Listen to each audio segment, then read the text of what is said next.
Susan LaBarr is a composer who lives in Springfield, Missouri with her husband Cameron and her son Elliot. She's the editor for Walton Music. And if you want any more of her actual bio, you can read it online. I'm just going to tell you why we're interviewing her here today, because we have sung her compositions almost every year that our chorus has been in existence. And Robin and I select her music for the chorus to sing for a number of reasons. She writes beautiful melodies and is generous in sharing those gorgeous lines among all the voices. She writes accompaniments that Robin really loves to play because they always enhance what the voices are doing and have a significant role on their own.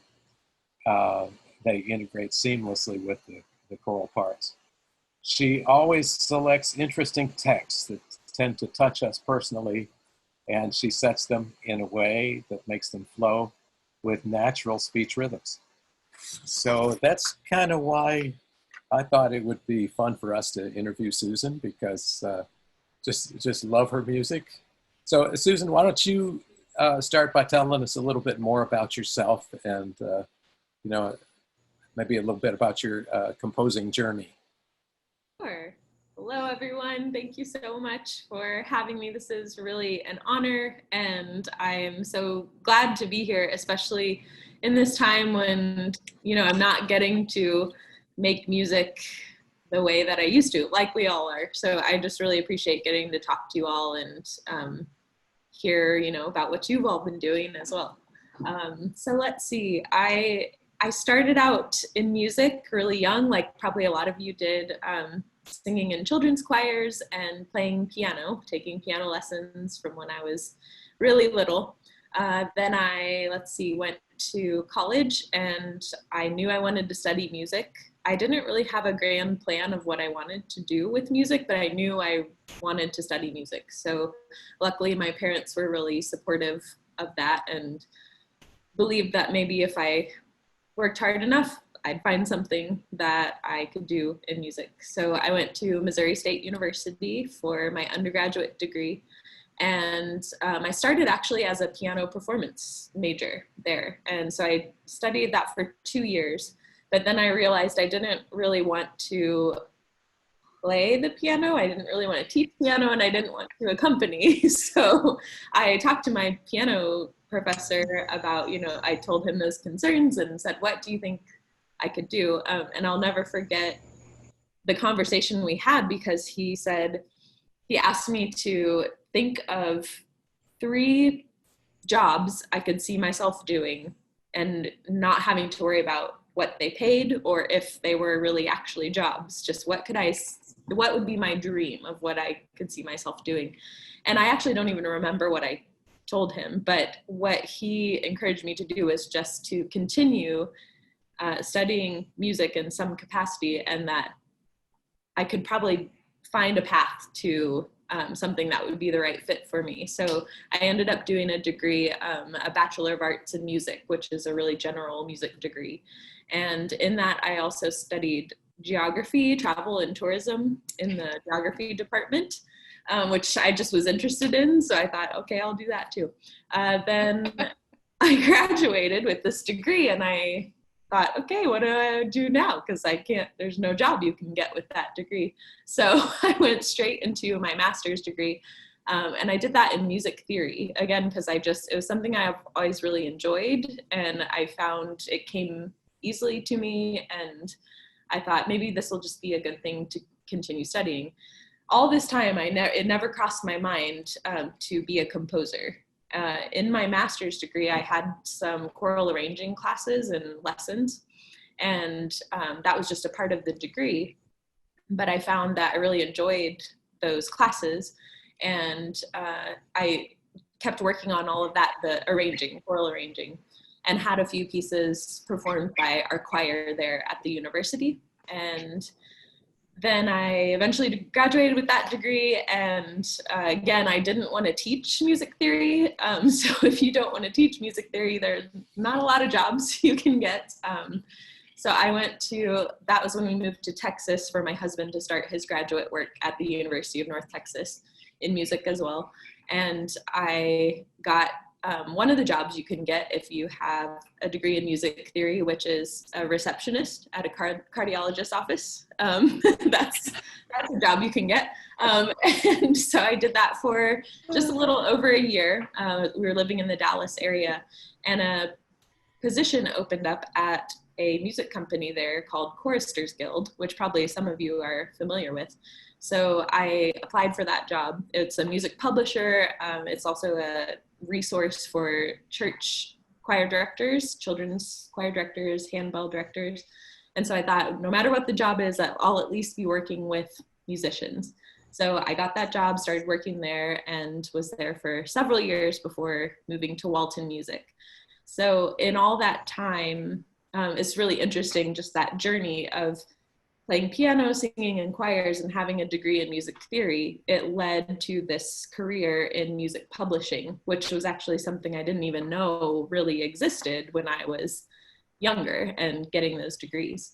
So it's great how that all worked out. In all of that, I was also doing more choral arranging, which then led to some commissions for some arrangements, which then led to some commissions for some compositions. Actually, my high school choir director was the first person to commission me to write an original piece of music. He had text that he had written for his wife back when they were dating in college, and he asked me to set that to music for a performance that his current choir was doing. So he had a lot of faith in me to, take the leap into composing original music. And then it just all kind of snowballed from there. Does anybody have any questions about her musical experiences prior to us moving on and talking about other aspects? Okay. Well, I guess you covered that really well. Well, let me just ask, when you first decided to compose, and it was your high school director that asked you to, where were you as far as, you were married, you'd finished your degree, you'd finished 2 degrees by then, right? Mm-hmm. So how long did it take you to write that first piece before you were really satisfied with it?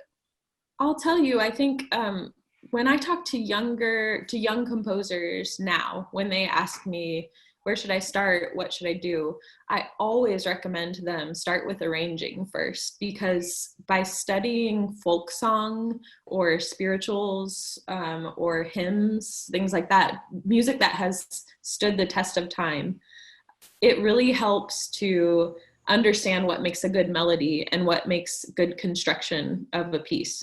So I feel like all of that arranging that I was doing up to that point, it really trained me to understand what a good melody was and how to set text in a way that the singer wouldn't trip over the text while they're trying to sing because it doesn't match the natural rhythm. I certainly didn't get that all right the first time or the first 15 times, but I gradually began to get better at it.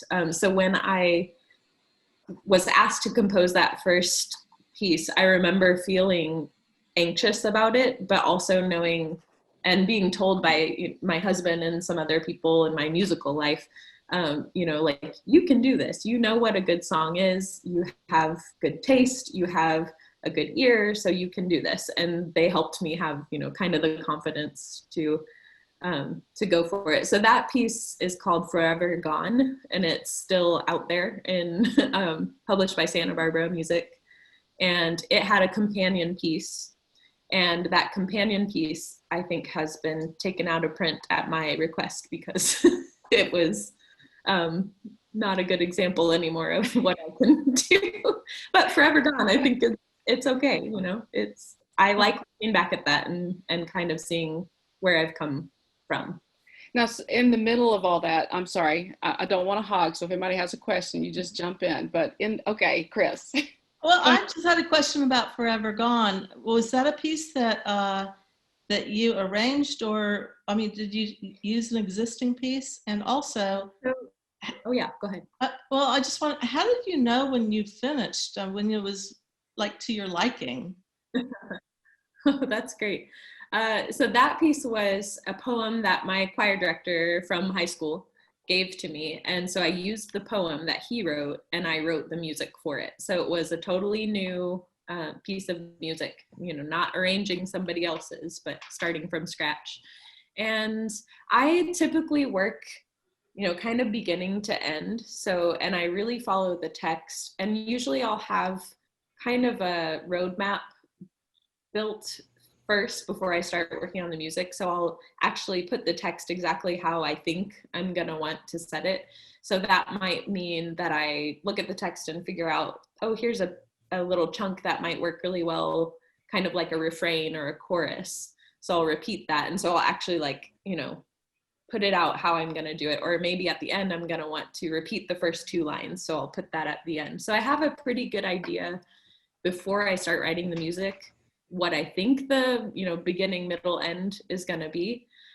Almost always, especially when I first started composing, I would finish the piece, and luckily my husband's a choir director, so I have him at my disposal usually to get a conductor's kind of eye and ear on the music. So I would always say, okay, I'm done. Will you look at it? And then he'll look at it. And I mean, I swear probably 95% of the time he's like, it's great, but it's not done. Like I want it, this isn't an ending yet. And so he helps me to kind of do that. And then I'll think it's done. And then I'll either hear it or I'll have someone else look at it. And then I realize it's not actually done yet. So there just comes a point, I think, when it feels complete, or, if I made it any longer, it would be too long. That is sometimes, what tells me, okay, this is enough. But then sometimes I'll hear a performance of a piece and I'll change it after that. I think that's the best way to know, is to actually hear real souls sing a song, perform it, and gauge how they felt about it and how it sounded, and also how the audience felt about it. That's really helpful. That's great. Thanks. Mm-hmm. I'm going to ask you a question about the poetry. Since you say you map it all out, we sang the Dreamship, and when I looked back at that poem, I saw that there were chunks of it you didn't use. Mm-hmm. How do you decide what of a poem to use and what of a poem to not use? Yeah, I really try to not leave out pieces of poems. I know that the Dreamship was kind of early in my composition life. So for whatever reason, I think just to make it so it wasn't super long, because that's just a really quite a long poem. So I think to keep that piece from being way too long, I just left some of the stanzas out that maybe to me didn't read as musically as other stanzas. Maybe there were certain words or just the way the sentence was written that didn't sound like something that could be set well to music. So I chose to skip those. But in general, when I write something, I really try to just use the full poem as the poet intended. With public domain poetry, it's a little easier. I mean, it's obviously a lot easier to get away with kind of reworking the poem a little bit if needed. I love working with living poets, or even having new text written for pieces, because then there's the chance to collaborate and to really form something that's just perfect for music. Because I think of a lot, these poor poets who aren't alive anymore, and we just do whatever we want with their words. Maybe they didn't want it set to music. I don't know. Oh, okay. Anybody? I have a question. Go ahead. You mentioned that you show your pieces to your husband. So what's the rest of the process that you have to go through to get something finally published? Yeah, so I almost always have been very fortunate to write for commissions. So even from that very first piece that I composed, I mean, I know it's highly unusual and I'm very grateful for it, that from that first commission, it kind of led to more commissions. And so I've always had an actual choir or an actual event to be writing for, which is really helpful for me because I need deadlines, and I also just need to know who is going to be singing something rather than writing it just for kind of the air. Some composers they can just write a song just kind of just out of nowhere, but I'm not so good at that. So whenever I have a piece that is for a commission, it's great because there's a deadline. I send it to the choir, they work on it, they perform it, and then I have a great recording or video.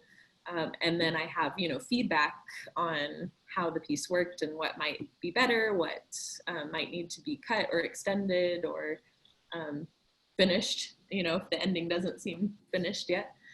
So sometimes I'll make some big edits at that point. And then I typically don't send a piece to a publisher until all of that has happened. Some composers, again, they write piece of music, send it straight to the publisher, then it gets performed eventually. But I just, for my process, that's how I like to do it. So I'll usually send the score and the recording to the publisher, which now I work for a publisher that publishes some of my music, so it's kind of interesting, but I still publish with a couple of other companies as well. So those editors are really great at giving feedback, and so it can be, from that point, half a year to a year to when the piece is in print and ready to be sold to schools and churches and community choirs. Do you do something every day? I don't write music every day, but because my full-time job is editing for a choral music publisher, I at least play through music or sing through music every day, or am working on other people's music. I usually will try every day at the very least to sit at the piano and play and sing something.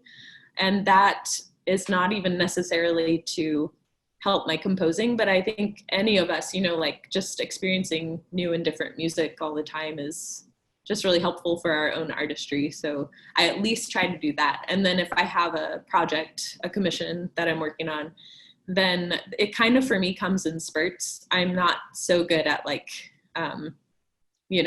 this discipline of every single day. I kind of have to feel the inspiration and feel like, oh yeah, I need to go sit down and write that down right now. So if you publish a piece of yours from Walton, do you have somebody else go through and do the editing for you? Yeah, one reason why I felt okay when I started working at Walton publishing some of my music with the company was because, first of all of our music, all of the submissions go through what we call our editorial review board, and it's 4 conductors from across the country, very well-respected conductors. You can find them on the website if you're curious who they are. And they come from all different genres, all different backgrounds, all different levels, and they look over everything that is in consideration. And then together we decide what we publish. So everything that I submit goes through them. And so they give their opinion and maybe give, tweaks or ideas on who it might be best to market these pieces for. So that is really good. And then we work with engravers. So I always send the music to an engraver who kind of has an eye on the editing. And then I also work with some choral series editors. So a lot of my music at Walton is through Andrew Crane's choral series. He's the director of choral activities at BYU out in Utah. And so he's a, amazing director, and he gets his eye on it. And so there are a lot of people, it's not just me, a lot of people with any piece that we publish that the piece goes through first. I'm curious about whether you typically start with text, or do you very often use melody first and then find the text? I always 100% start with text. And so I haven't written any just instrumental music. I think I could probably, but I would probably have to start with text and then write a melody and then take the text away and then write it for for instruments. I'm just so guided by, the text gives me the mode, the key, the meter. it gives me the rise and fall of each phrase and the structure of the piece. So, and I just love the voice, and I play piano, but I'm a singer too, and I probably feel most comfortable with singing. So I think that just is really how I find the voice of a piece, is through my voice and understanding what the voice can do. So yes, I go completely, totally 100% from text. And so I've written choral music only, except for one art song piece that I did last year. It's a let's see, 6-movement song cycle for mezzo, soprano, and piano. And it's pretty funny. It's it's all stories of past failed relationships by the librettist. And so it's funny and it's heartbreaking, and we're hoping it was premiered in Carnegie Hall, which was pretty cool. And then we're hoping to get it recorded and all of that soon. It's called Little Black Book. This is Mackenzie, and I wanted to know, what is your favorite voice part to write when you compose? Do you have one that you like to write the best? Well, I have to say, I always sang alto. And so I love writing for altos because I love sopranos. And actually, in this time of my life, I normally get put on the soprano 2 part, which is also very fun. But that's the part that I sing. Very good. I love writing for altos though, because a lot of times altos, we would get kind of the boring part in a lot of music. And so I love to give altos an actual line, that gives them something more, or like flip them up to the melody and then give the sopranos a descant, so that the altos have a chance to do something fun. Susan, you sound a lot like me, because I started music from a very early age as well. Well, I love that you're singing in this choir. I think that it's just so good to do, find the opportunities, do everything you can. And I think, to me, you look like you're maybe younger than some of the others. And so I think it's even cooler that you're in a group that, of musicians that you can learn from and, have their guidance as well. I think that's really smart of you to do. Let's talk about some of your influences. Who are your favorite composers? Well, I tend to, when I'm not composing or working at Walton, I tend to listen to a lot of music that is kind of in the folk music world, bluegrass, Broadway, but not kind of like new Broadway kind of stuff, Jason Robert Brown, that kind of thing. Singer-songwriter stuff. So I'm not one who, I do love an occasional, going to hear Mozart Requiem and a Bach chorale and all of those things, but I'm not that hoity-toity usually. So I listen to a lot of, like Sarah Bareilles is one of my favorite songwriters. I think her lyrics and her melodies are so gorgeous and inspired. So I'm very much, and I think you can tell that by my music, it's very much verse, chorus, bridge, kind of, a lot of it is very much in that structure of more of like a pop ballad. But then I also really love a lot of contemporary choral composers, especially composers out of Estonia and Scandinavia. That's kind of music that it just digs down into my soul. I think I don't have any, I kind of look like I could be Swedish, but I don't have any Scandinavian blood, but there's something about the music there, especially their folk music. It's always about spring and flowers and sunshine, but then it kind of sounds sad too. And we have we have some good friends in Sweden who have said, we love the summer and we love the flowers and the sunshine, but we know it's not going to last for that long. So it's always a little bit sad. Their music, even from long ago, is always a little sad. So I love that. And the music of Estonia has this really like hollow, open, just very open sound that resonates with me. I love that very much. And then probably my biggest inspiration as, you know, when you get into the technique of composing is for sure Alice Parker. And she has, I mean, I would say she taught me everything that I know and try to do now. And she was the person who, when my husband and I were thinking, maybe we should have a child, I remember I met her right around then, and she told me about raising 5 children in Manhattan.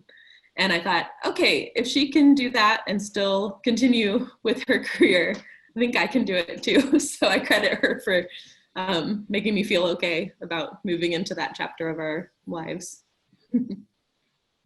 I can see her influence in your music too. The use of melodies, the way that it moves from voice to voice sometimes. Really, you picked a good one to emulate. I'm so grateful that I got to study with her, and every time I see her now, you know, I learn something again, something new from her. She taught me all about counterpoint. When I was in college, I remember hearing, you know, people were taking this counterpoint class, and it just sounded, I mean, the way they talked about it, for some reason I never had to take it. Just in my degree, it wasn't required. And I thought, I'm not taking that. That sounds too hard, too intense. Counterpoint, what is that? And then when I studied with Alice the first time, she talked about counterpoint, and she explains it. She has a couple of really amazing books. And the one where she talks about counterpoint is called The Answering Voice. So she looks at it as, here's the melody, and now here's the answer to the melody. And so you don't think of, you know, in numbers or technical kind of things, like this is what counterpoint has to be. It's more like a conversation. Here's what I say. Oh, here's what I say. And that's counterpoint. And it just changed everything for me, and how counterpoint really is just pieces of the melody. You just find little pieces of the melody or pieces of the text that make sense. And how much more fun is it? I mean, I look at my progression as a composer, and when I look at early music, even like Grace Before Sleep, which I think is one that you all have done. Yeah. There are times when people have oohs or ahs. You know, how much more fun is it if you get to say a word or a sentence? And how easy is it to just give people a word or a sentence instead of an ooh or an ah? Oohs and ahs can be good sometimes. I'm not saying they can't, you know, they can. But if I can ever give people words to say, how much more fun being an alto, you know, is it to get to actually stay engaged with the thought rather than just like switching out and just ooh and letting some time pass and then coming back in. So that's been a huge thing to learn, is just using the text in that way. And it all goes back to counterpoint. And that's what I look at now too in my job at Walton. I look for music that uses that, where there's just all sorts of texture happening. And when you have a complete thought to say, you know, there are some pieces too. And now that if I say this, you'll probably start noticing it when you sing. There are these pieces where the alto, the tenor, the bass, you know, the soprano singing the melody, they get to say a full sentence, a complete sentence. But then the alto, tenor, and bass might have just like word fragments where you might say like, ho, to, world, you know, or whatever it is. And you're not even, it's just gibberish. It's just like random fragments, where that composer or arranger could probably figure out how to craft a sentence for you or a complete thought or something. And so that's been a huge thing that I'm always looking for and trying to help other composers, you know, learn that as well.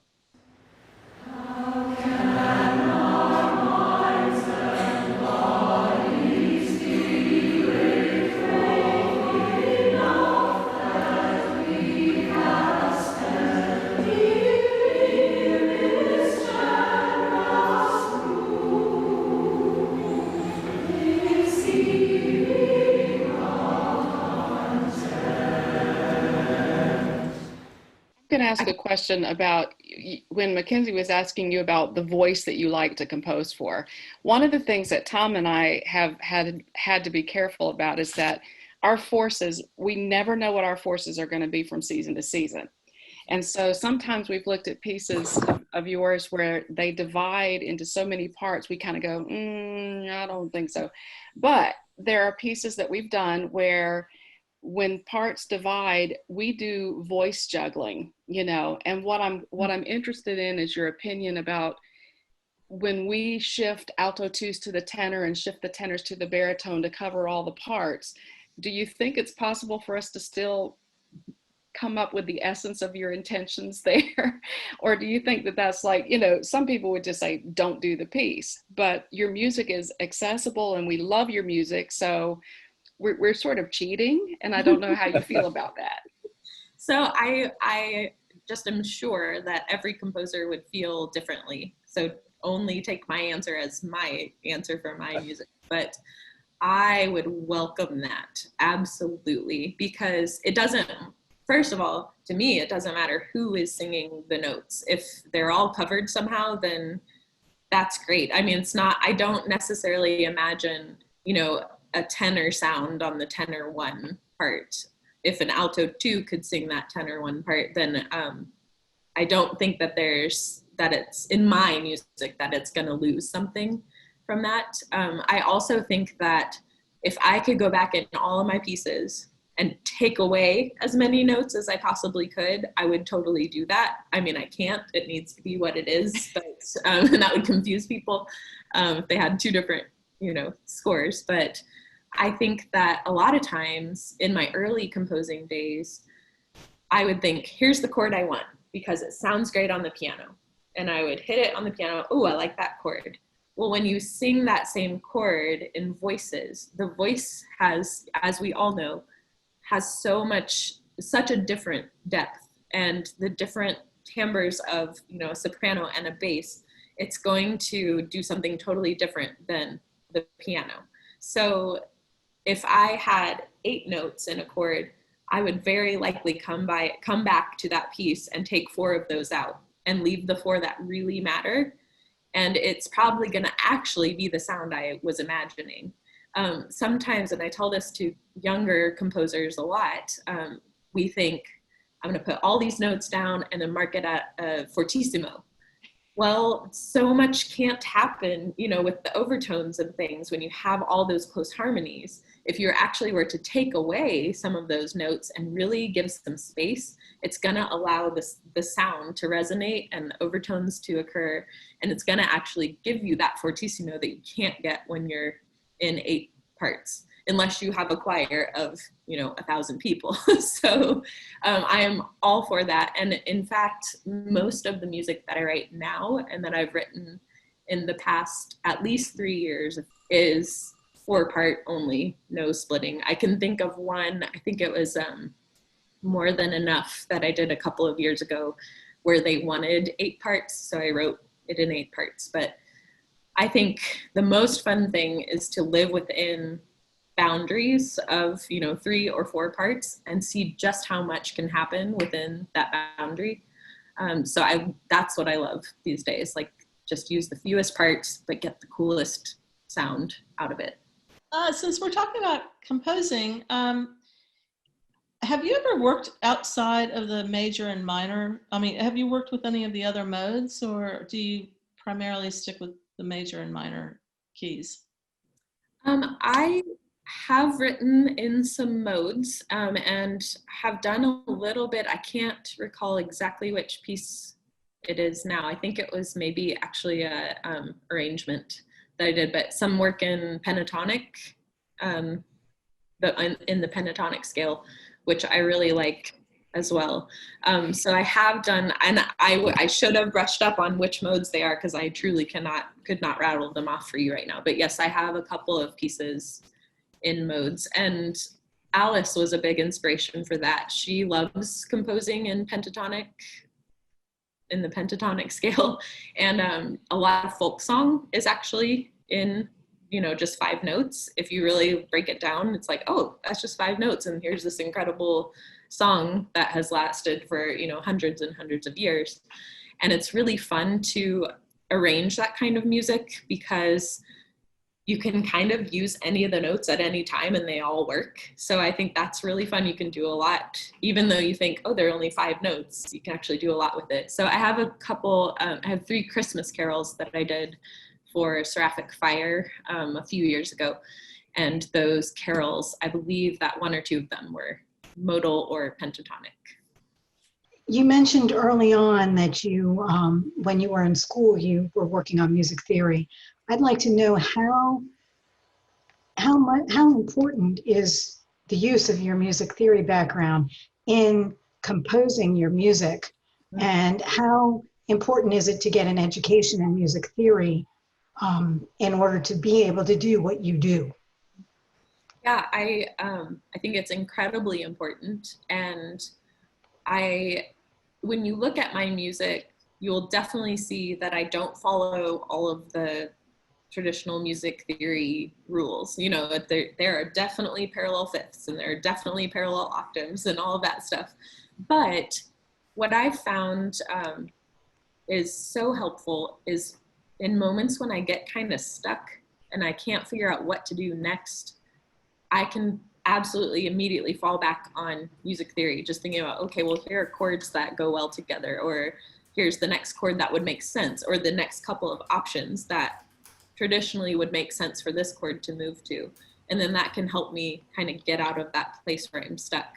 And I think knowing the rules, it really helps me, especially now what I was talking about earlier with only using 4 notes and really figuring out, okay, what's the note that needs to be doubled here to get the right effect.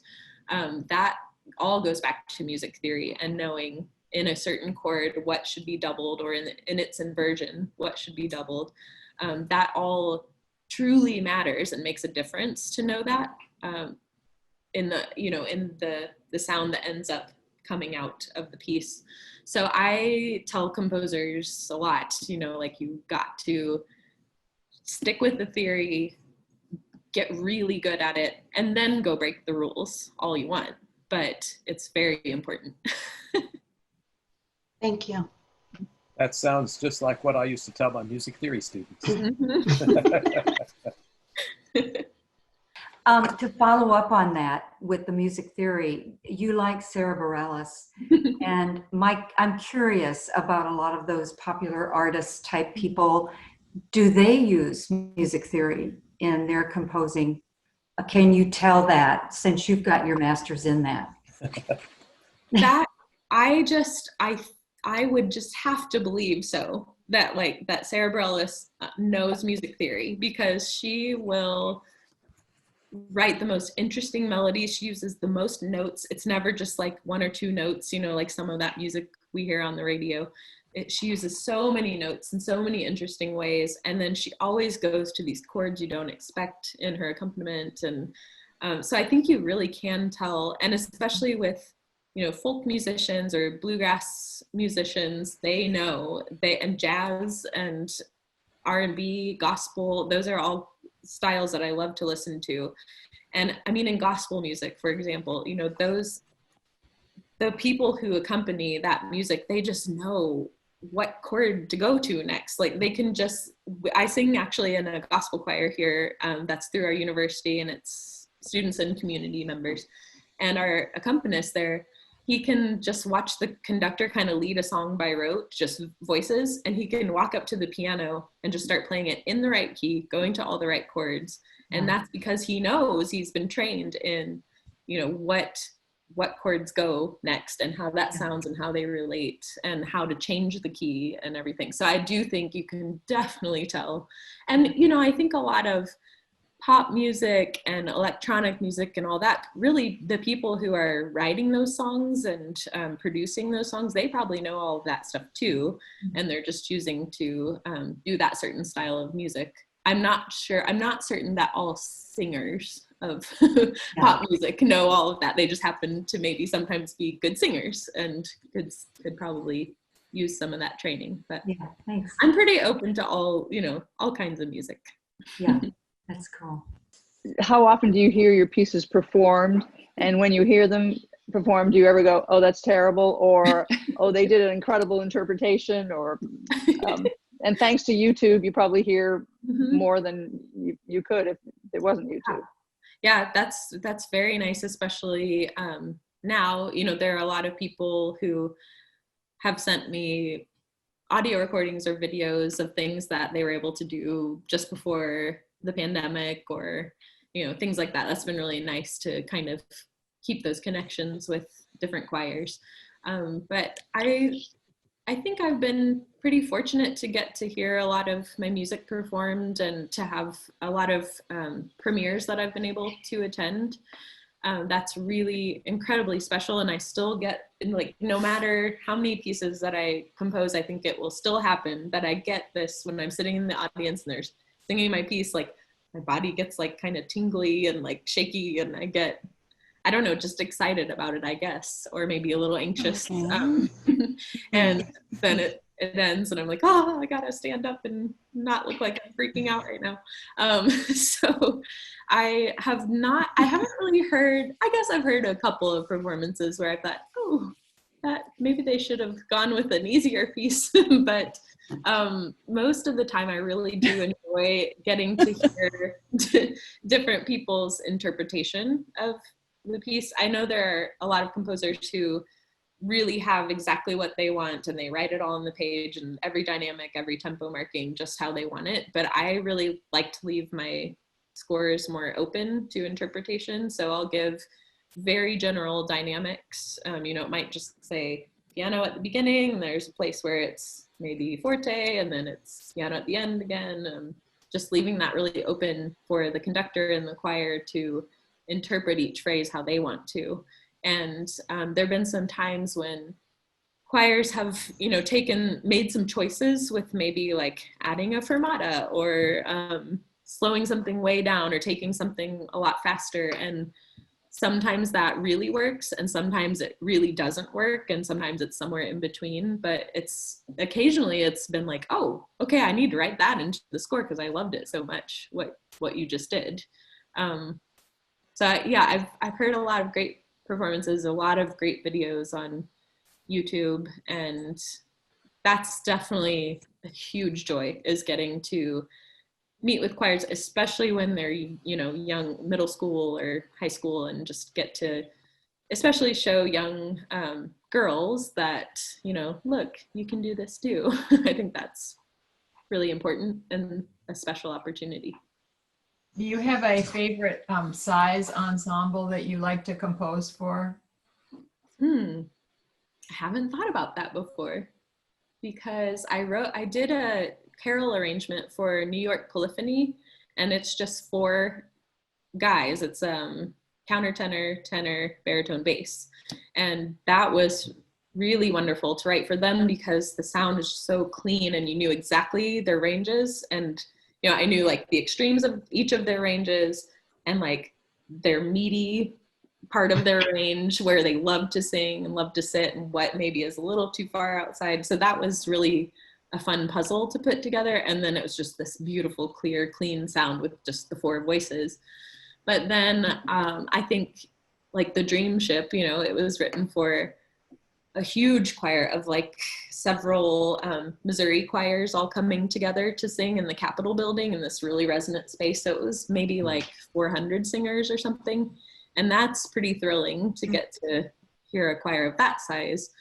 I guess my favorite is probably somewhere in the middle of that. So your typical, you know, 40 to 60, 75, you know, person choir, because then that gives the space to maybe take a few more risks because there are more people covering the part. But then you still have to think about how to make the clearest, most beautiful sound with that many people. So speaking of the Dreamship, I wanted to ask you some questions about your musical choices in that piece. You wrote it with for piano and cello accompaniment, and the cello in that is just so expressive. I'm wondering what made you think to use the cello as the instrument to accompany that? I've always loved the cello very much. I know so little about it, and so that cello part went through some revisions, which was really, is again, one reason why I like to have a piece performed before it's published, because the cellist who performed it was able to, you know, make all these markings and say, this really works, this really doesn't.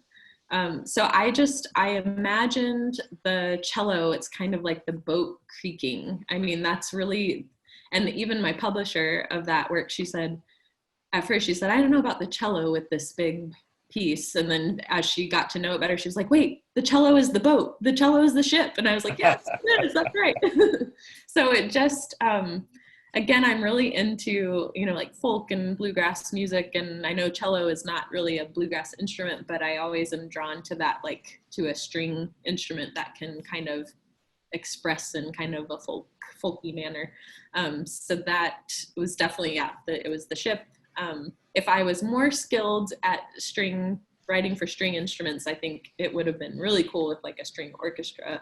Maybe that could happen someday. I don't know. That piece, you were talking about modes before, that is in Dorian, at least most of the way through, which I find to be just really expressive.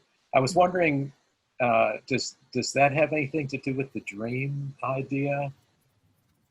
You know, that I remember starting that piece, I had chosen the poem, and I chose that poem because Eugene Field is a Missourian, and it was for this big occasion in Missouri. And I was trying to figure out, how do I want this to sound? And the inspiration for that mode actually came from a song I was listening to by an artist named Imogen Heap. If you don't know her, you should check her out. She's very interesting, writes really vocal, electronic-y kind of loopy music and stuff. And so she had this piece where she'd been given a canoe, a wooden canoe that had belonged to like a great-grandparent of some sort, and she didn't really want a canoe, but no one else wanted it either. And so she decided to use it as like a performance art thing, and she actually burned the canoe and recorded the sound. And then she wrote a piano piece over that sound of just her feelings about her family and her grandfather or grandparent, whoever it was, and the canoe. And so it has this just really haunting sound. So I had listened to that piece and I was inspired by that mode. And that definitely led to the inspiration for the sound of the Dreamship. So I don't remember what that song is called. If I remember it later, I'll email it to you. I think it might be called Fire, actually. So you can go listen to that and be like, oh, okay.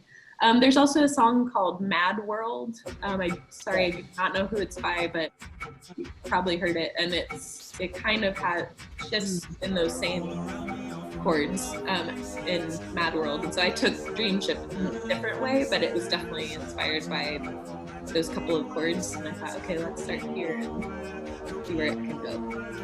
Because, you know, chord progressions are not copyrighted. And, you know, I think that's okay for all of us to be inspired by others. Yeah. Also, I think that there's some real expressivity in the use of octaves. There's a lot of parallel octaves in that, you know, with no other harmonization in the chorus. Could you speak about that as an expressive element? Yeah, I mean, I think that happens especially in the voices, in, you know, part where it's really loud. Am I correct in remembering that? Yeah, there's a very soft place too as well. And a soft place. So I think that a lot of times choirs, we don't get to sing in unison enough. And so I love to give choirs, you know, maybe starting the piece in all unison and then breaking into harmony. It really just enhances the melody. It lets the listener hear the melody first before we start doing a bunch of stuff to it. And then I think that all makes the piece more memorable in the end. So I think that in the Dreamship particularly, you know, in the quiet moment, it's really to let the listener and the singer, you know, experience the melody first without a lot of stuff done to it. But then in the louder moments, it's to really give that power. It goes back to kind of what I was talking about with giving too many notes in those loud sections, especially with the piano going and all of that, it might be hard to actually hear the choir in those moments. So to give octaves really lends to that power of the sound. So I do really like to use unison and octaves when it makes sense. Yeah, I love the meter shifts in that piece as well. It's really fun to sing. Thank you. I really enjoy that piece, and I think it's just because I'm so drawn to that poem, because it just takes me back to my imagination, when I was a kid. It makes me think of all sorts of things that I would have been imagining and playing when I was little.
Susan, when you move from place to place, and of course, you were talking about writing things for Missouri and so on, but you lived in Tennessee and Texas and Missouri. So when you were in all three places, did you feel like your compositions were different in style based on where you were? I think when I was in Texas, I was really just beginning in my compositional journey. So a lot of the opportunities I had to write were actually for choirs back in Missouri, where I had those connections. So it was probably, at least the text, a lot of times when I'm looking for a text and I don't really know where to start, it's very open-ended from the commissioning group. A lot of times I'll start by just looking up, okay, who are poets from their state or their city, and see if maybe a poet's voice resonates with me, and then I'll dig deeper into that poet. So at the time when I was in Texas, I was very much influenced by Missouri things still. But then when we moved to Tennessee, I would say I experienced a lot more folk music and maybe Southern hymns and bluegrass. And at that same time, I started to do more work for Texas choirs. And so Texas choirs, as we all know, can, kind of do anything. So that was definitely a privilege to get to write for choirs in Texas. I don't think I was really influenced by, any Texas country music or anything like that, but definitely love Missouri and our space and our green and our nature here. So I think that plays into, I was born in Missouri and now here I am back. So I think that definitely plays a lot into just my voice. This is Mackenzie again, and I wanted to ask you, how do you decide about the rhythm and the dynamics of the pieces you write? Is it based on the words? I love talking about this, and I can totally nerd out on it for a while.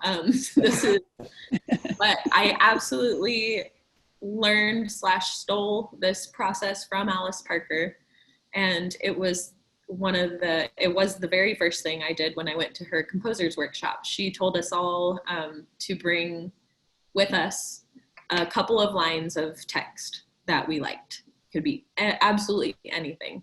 And she said, bring that with you to the workshop up in Massachusetts, and we'll work with that a little bit. So the first day she had us all read that text. I wish I could remember what I took, but I don't remember. Someone brought how much wood would a woodchuck chuck if a woodchuck could chuck wood? I brought some, maybe like a Bible verse or something. And so she said, she had us all read our texts. And I mean, we're not just talking like read it. She worked with each of us for several minutes, probably 10 minutes each, on reading it in a way that was true to ourselves and very expressive. And at the time I didn't have a child, but she would always say, you have to say it like you're speaking to a child, to your child. And I didn't really understand what that was. Now I do. I'm like, oh, now I get what she was saying. But she had us really figure out how to read out loud this text in a really true and natural and expressive way. And then she said, okay, now your job is to notate that rhythmically. And she said, don't worry about a meter at all. Just literally notate the quarter notes, the eighth notes, the 16ths, the dots, and not everything, and how you are speaking that naturally. Don't try to fit it into a time signature, just how you do it. Then, so we all had these really weird, like notated with the text below. And then she said, okay, now look at that. Read it again. Let's all read it together. We would read each other's in that notation. And then she said, now start to see if you can hear a meter to this. Is it triple meter? Is it duple? Does it need to be both? Does it need to switch from, here to here? And so through that process, now whenever I start working with a text, some texts are obviously very metered and just, hymn text and all that. It just makes sense that they should be in 3/4 time or whatever it is. But some texts aren't, and some texts might start in 3/4, but you need to have a bar of 4/4 to keep the rhythms natural. So that's what I do now. I go through it and I speak the text out loud. I'll probably do that for a month or two when I start working with a text. Just like speak it, read it, speak it again, over and over and over. And only then do I start thinking about, okay, what are the natural rhythms that I'm using when I'm speaking this? And so how can that be notated metrically? And then how am I speaking this sentence? What does that mean for the phrase? Where is the most important word? And therefore, should that be the highest point? Should that be held longer? So it all just comes from the text for sure. And it's that exercise every time that I do. I don't always get it right, but. That's amazing. That's wonderful. I feel like anyone can do that. That's when Alice explained that to me, I thought anyone can compose. I really do think, if you're inspired by this conversation, go find a text you love and just start thinking about, okay, how am I speaking that? How could I notate that? What notes could I put to this? See what you come up with. When you were talking about learning from Alice Parker and speaking through things and figuring out what the length of the note should be and dots and all that, it's interesting because it kind of parallels sometimes what we end up doing in chorus rehearsal when we're struggling with something and we're just not quite getting it. Tom or Robin will have us stop and speak it once or twice, just so that we can get the feel of how it would sound spoken. And then it's amazing how we can go back and start singing it, and it sounds so much more cohesive that way. I think that's so smart. And I think I love when I can start, when I'm in a rehearsal, when the conductor starts, or maybe I can do this ahead of time, where I can just read through the poem, not even looking at the text in the music. If the poem's printed on, the inside cover, or if I can look up the poem, if I can read that, or if the conductor reads it and maybe we repeat after the conductor, I think that's such a great place to always start, because it does help you understand how that's going to work within the context of the music and not get so stuck on quarter note, eighth note, quarter, it's just that's not helpful sometimes. And I think that we can, if we start from that place first, instead of worrying so much about the page, it's really helpful. And sometimes, if you'll notice, if there's a place that the whole choir is stumbling over in music, if you look at how it's notated, a lot of times the reason why you're stumbling is because it's maybe not a natural rhythm of how that word would be spoken. Maybe the emphasis is on the wrong syllable. And it's not to say that sometimes that's what you want. Sometimes you want it, and definitely in certain kinds of music, you want it to be, wacky or whatever. But if it's just a really melodic kind of thing, a lot of times, the places where you stumble, it's because it's not set correctly. What do you like to do when you're not composing? Let's see. I absolutely love to cook, and I always say if I couldn't do music, then I would love to be a sous chef. And I have a good friend who is an incredible chef here in our town, and I've actually gotten to be her sous chef a couple of times for some different events, and I love it so much. So I do a lot of cooking, some baking here and there. And then my family and I, we love to go do stuff in nature just all the time. So hiking and kayaking and going down to the lake, and we have a Jeep, we go off-roading sometimes, not anything extreme, just experiencing nature. That's like for sure. If we don't have anything going on a Saturday, that's what we're doing. What's the best way to expose a young child to music, do you think, that will have a lasting influence on the child? And how young would you start? This is not original to me by any means, and I shouldn't always go back to Alice, but I just do because she's a genius. So she talks about, before we talk as babies, we sing.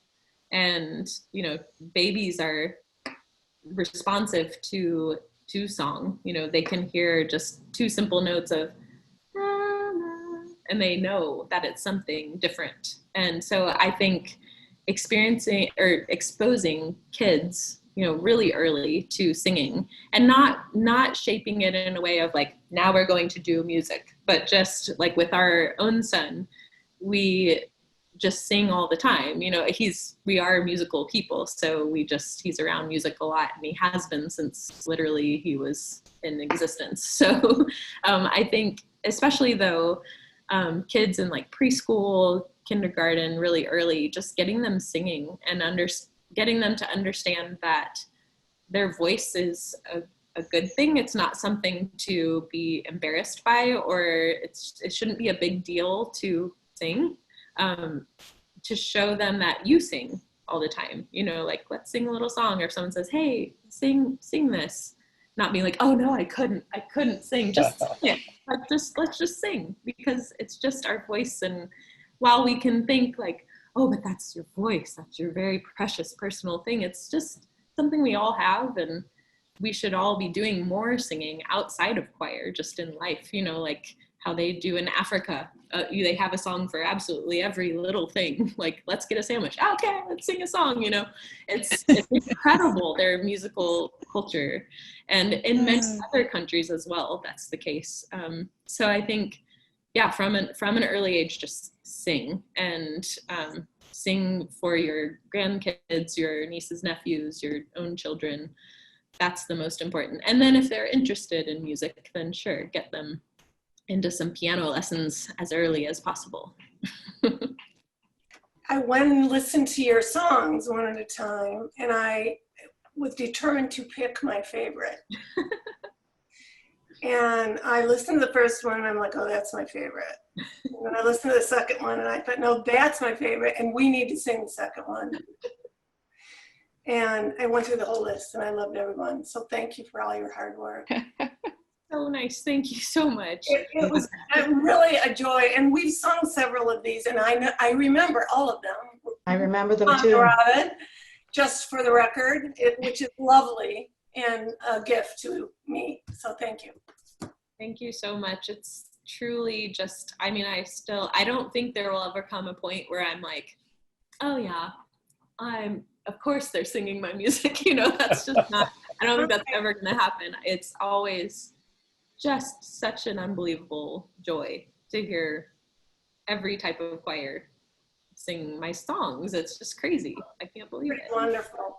We do have an in-house poet also, a Yes, we well-guarded do. secret that perhaps I need to take more advantage of. Is Who she is it? Is she here? Yes, she is. I believe Oh, I'm a poet. Hi. awesome. Oh my goodness. Have a master's degree in poetry. Okay, I need to get connected here. I mean, just in the past few years, I've really gotten into working with living poets, and it's such a tremendous experience. I love it, whether it's pre-written poetry or something new that I've gotten to collaborate with someone on. It's so much fun. Have you done We Remember Them? No. Okay, that's the one. That's the one. The Oakwood University Aeolians just came out with an album, and it's on that album. And so I believe you can go listen to that on YouTube or Spotify, of course, or wherever you find your music. Yeah. And love them. That one, it's piano and SATD, no divisi. And the text is really amazing and perfect for this time. Yeah. Okay, awesome. We remember them. Well, it has been a pleasure. We have just thoroughly enjoyed hearing you have all the wonderful things to tell us about composing. Don't you all feel inspired to go out and compose? Yeah. Absolutely. Well, you can just tell, I mean, I've gotten to talk to lots of choirs, and some, sometimes it's just not as easy as it was today. And I just really can tell there's something really special about all of you and your group, and the spirit here. It's very generous, and that comes across even just on the computer screen. So thank you for having me. This has really inspired me and kind of given me a little lift that I needed as well. Well, thank you so much. Love talking to you. Thank you. Maybe you'll come and work with us someday. Love it. Love it. Well, thanks, guys. We love you. We'll see you next time. Bye-bye. Good night, everybody. Bye. Thank you. Bye-bye. Thank you, Susan.